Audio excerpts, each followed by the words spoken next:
Hello and welcome to Brass Tacks, Talking Cybersecurity, brought to you by Fortinet.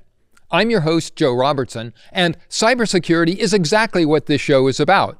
But it's not all about technology. In fact, it's mostly talking about the business implications of cybersecurity for decision makers, executives, and board members whose roles could be impacted by cyber attacks, which, when you get down to it, really is just about anyone. As for me, I'm an executive consultant helping top managers navigate the intersection between business needs and security requirements. Now, we call the program Brass Tacks because the expression to get down to brass tacks means getting to the core of a subject, the important parts. So let's get down to brass tacks. Today's guest is Raffaele Maresca, Global Chief Information Security Officer at AkzoNobel. Raffaele, welcome to Brass Tacks. Let's talk cybersecurity. Hi, Joe. Thank you for inviting. It's always a pleasure to speak with you. I agree. It's always very enjoyable having conversations with you, Raffaele. Can you tell us, to start off with, a little bit about AkzoNobel? Yes, AkzoNobel is a global manufacturer specialized in coatings and paintings, operating in 150 countries. We have roughly 30 factories with roughly 35,000 employees. So it's a major global company, and you're the Chief Information Security Officer for the entire organization around the globe. But you haven't worked there forever. You've been a CISO at other companies, and you started in the cybersecurity business around the turn of the century. We won't go into details about age and whatnot. Can you tell us a little bit about how you've seen things change over the course of the last quarter century or so? Yes, cybersecurity is quickly evolving. A big and multinational organization face a multifaceted array of risks nowadays. While cyber attacks are still the biggest concern, we see new risks looming at the horizon. For example, compliance with the laws, regulations, and contractual obligations are a big concern nowadays. Governments, public and private institutions, for them, cybersecurity is becoming more and more important. So they try to secure their ecosystem. So they are releasing new laws, directive, regulations, and they are releasing new security standards, cybersecurity standards, asking their partners to comply with. So for us, which are operating in a global market, it's an imperative to comply with all these new requirements. So these are requirements like the European Union's NIS and NIS2 directives, the NIST with a T in the United States. The American Securities and Exchange Commission has requirements, as well as specific industries have them, like there's in Europe the DORA requirement for finance, etc. So with all of these requirements for reporting on data breaches and having standards, what are you seeing as the attitude that companies need to be taking towards the requirements? Yeah, what I'm saying is that nowadays cybersecurity is a business requirement, and I would say even a business need.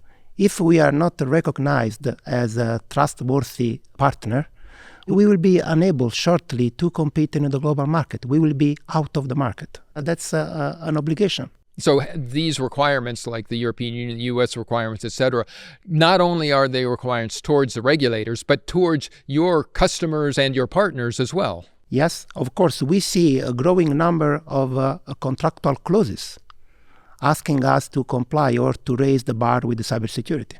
So this is a business need, and therefore companies can no longer just say to the security department, cybersecurity, that's your problem, go and do whatever magic you do to protect us, right? No, that's unfortunately no. It's no longer acceptable. Due to the vast digital landscape, companies have a very massive exposure surface or attack surface with tens of thousands of employees all over the world, hundreds of thousands of assets, IT, OT, and Internet of Things. Each of them, it's a potential entry point for an attacker. So it's wherever there is a connection into the internet somewhere, an attacker is likely to try to find it and get in there, whether it's a human being at home, at his home computer, or one of the machines in a factory that is being updated on a regular basis by the manufacturer of that machine. Exactly. And how to be in control of this massive attack surface. What we have learned in the past is that the ad hoc approach is not effective. So we need a structured approach. What we usually do, we implement a cybersecurity framework, what we call information and cybersecurity management systems, aligned with international standard. They provide us the direction on what are the most important elements to take into consideration. And it's extremely important to establish into the entire organization a specific practice. Usually those standards, they operate on 3 levels. People, processes, and technology. With the people and the organization, they define roles and responsibilities within the organization for managing cyber risks. About the processes, we need to deploy into the organization ad hoc cybersecurity processes like cyber risk management, incident response, security monitoring, threat monitoring, in order to be able to manage such complexity. In addition, we should set some specific steps into the regular operational processes like procurement or like project management or project delivery. The last but not least is using technology. Cybersecurity is quickly evolving and the bad guys are getting smarter and smarter. So we need modern technology. We need to leverage on machine learning and artificial intelligence in order to be able to keep the pace with them.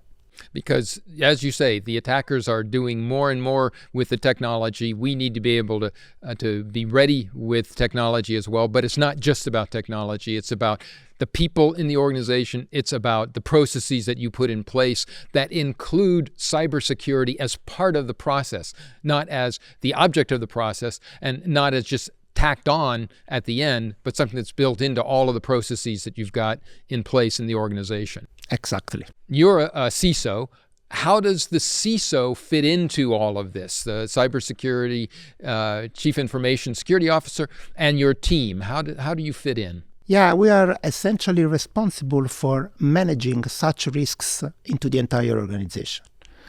And essentially, we have the responsibility to identify the threats which can affect the organization, measure the risks, and the most important, identify the actions, the security controls to be implemented into the organization to bring the risk exposure to an acceptable level for the organization.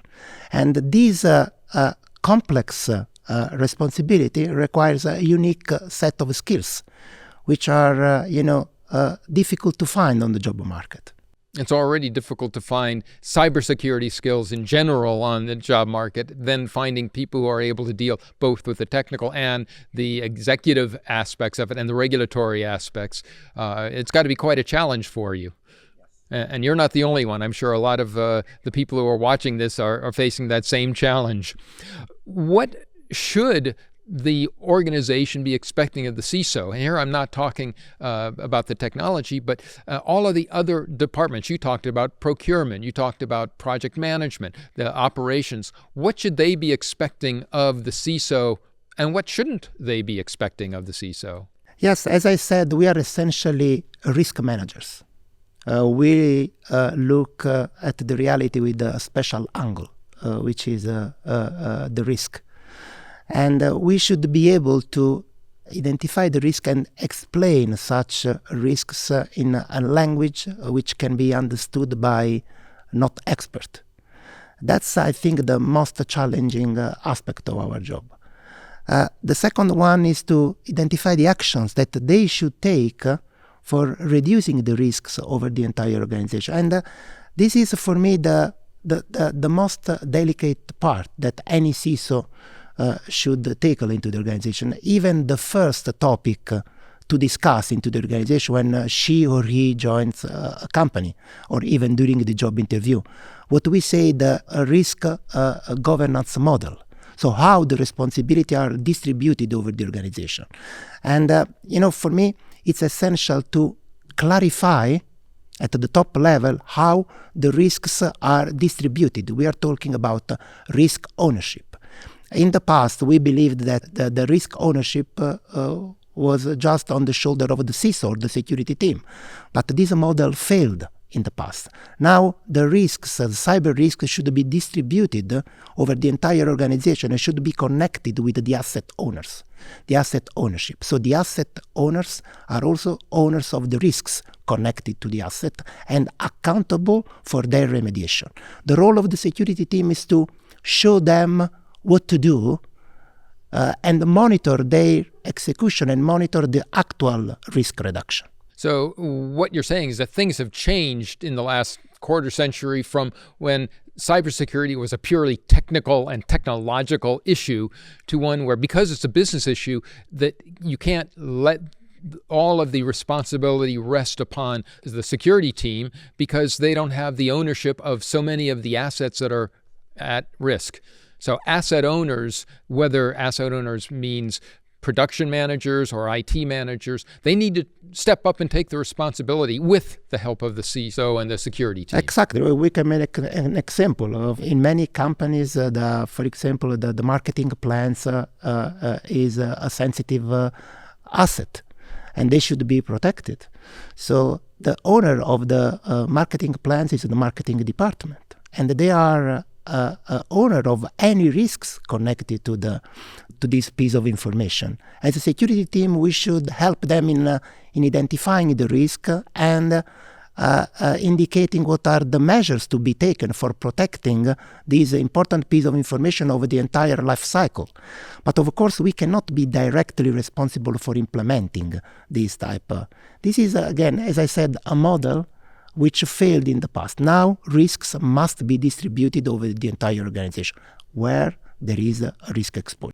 And you were saying that that's the sort of a thing that needs to be brought out at the very beginning of the role when a cybersecurity expert or CISO takes the job, so that as things progress, you get rid of the problem of finger pointing, and instead you have a situation where the asset owners and the operations people are working hand in hand with the security team instead of fighting over who's responsible for things that go wrong. Exactly. And then again, this is a part of the new paradigm, new since many years, but it's a concept which is difficult to be accepted by not security experts. True, because who wants to have to take responsibility for something that they don't feel comfortable with technologically? And cybersecurity definitely falls into that category. And in fact, that brings up a question for you, which is, when you talk to a board of directors or to top management, what are the kinds of things that we should be talking to them about? Because as they say, you can't manage something that you can't measure. What kind of measurements can you as a CISO take up to the board of directors and say, here's really what you need to understand? Yes, the top leaders or board members, they are essentially interested in binary information. Are we exposed or not? Unfortunately, the reality is a bit different, because there is a big gray area. There is not a no or yes. So I think an effective communication with the top leaders should cover at least three aspects. The first one, the clarification of the exposure surface, where the company can be affected by cyber threats. This is very important, especially for complex organizations. Okay. The second one is measuring the risks. Risks sometimes are difficult to be understood by those who are not expert. They are intangible. And measuring the risks, quantifying the risk, giving them a number, and follow the evolution of this number is a way for bringing this strange concept to the reality. For example, if we say we have an higher exposure to vulnerability, for those who are not expert, doesn't mean anything. But if we say we have an exposure of 75 out 100, and in the last quarter we have improved of 25%, they can touch a concept which is complex to understand. So the risk quantification is an essential element for an effective communication. The last one is performance indicators. measuring the effectiveness of the security controls implemented. And this is very important for measuring the effectiveness of every euros or dollars spent in cybersecurity. So how, every euro spent in cybersecurity, in which way it contributed to the risk reduction. So again, the clarification of the exposure surface, the quantification of the risks, and the measurement of the effectiveness of the implemented controls with the key performance indicators. Can you give us a couple of examples of the types of key performance indicators that we could be talking about, or the risk measurements too? Yes, for example, phishing. Phishing is a very common attack vector. That's I think everybody today know what is a phishing attack. The Nigerian prince. Exactly. So we are continuously testing our ability into the organization for detecting these type of attacks. And for example, the number of failed phishing tests is an indicator of risk. And this can be easily understood for those who are not experts, because if we say, for example, that 10% of the population is failing phishing test, it means that we have quite a significant exposure to this type of attack. So even though the topic is quite technical and behind there is a lot of mathematics for setting up the mathematical model, giving a number saying 10% of the population is exposed to phishing attacks, it's quite easy to be understood by them. Yeah, obviously, that is a vector for attacks that is quite concerning. Exactly, but like many others. Yes, being 90% good isn't enough when the attacker only needs to get in once. Yeah, that's the different angles that we see the reality, because most of them would say 90% is very good, but as a CISO I say 10% is very bad, because even one failure can bring to the organization very serious consequences. One quick question for you before we finish here, because we're starting to run out of time, and I think it's an important one. You've been talking about the role of the cybersecurity experts and the CISO. Where should the CISO report in the organization chart if he's to have a real impact? Yeah, your question is really straightforward. My answer won't. I think that we should look at two different aspects. It's not exactly the reporting line.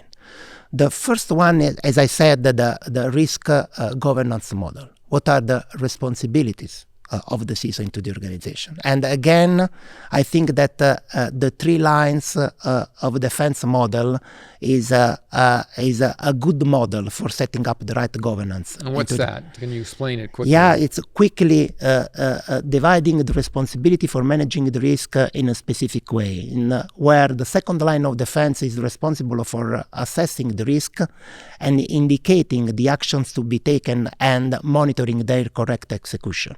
But the responsibility for executing the security controls, so for remediating the risk, is usually responsibility of the first line of defense. So all the business operations, they can be IT, can be manufacturing or legal or HR. So they are first line of defense. In this model, the risk department and the CISO, cybersecurity department and the CISO are second line of defense. And then who's the third line then? Is internal audit. And the internal audit has the responsibility for oversighting, both second line, so the security team, and the first line of defense, which are all the other business operations. Okay, so you don't have the criminals policing the criminals, Exactly. so to speak. And it is also for avoiding a conflict of interest. Okay, very interesting. And what I was saying, in this regard, within this model, the CISO and the security team should be given the independence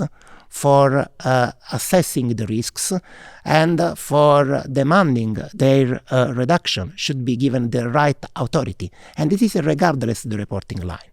The second aspect that maybe will surprise you, I think that we should also look at the effectiveness of the execution of the security program. So the CISO and this team should be placed in a position into the organization to be effective for executing the security program. And I think that we should differentiate between mature organization and less mature organization.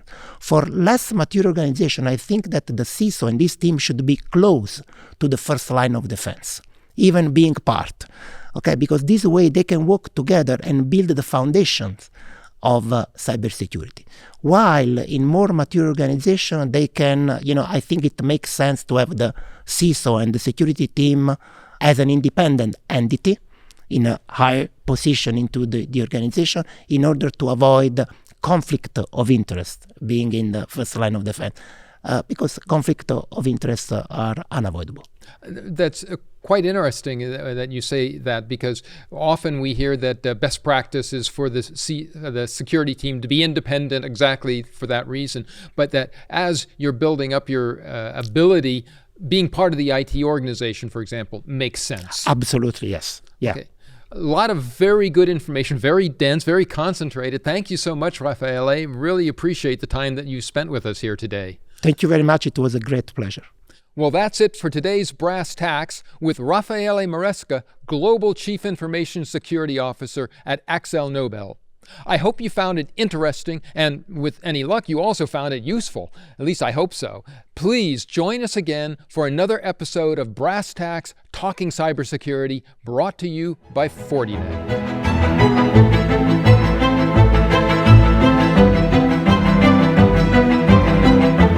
This series is available both as an audio and a video podcast. You will find it on your regular podcast app or YouTube, as well as on Fortinet TV.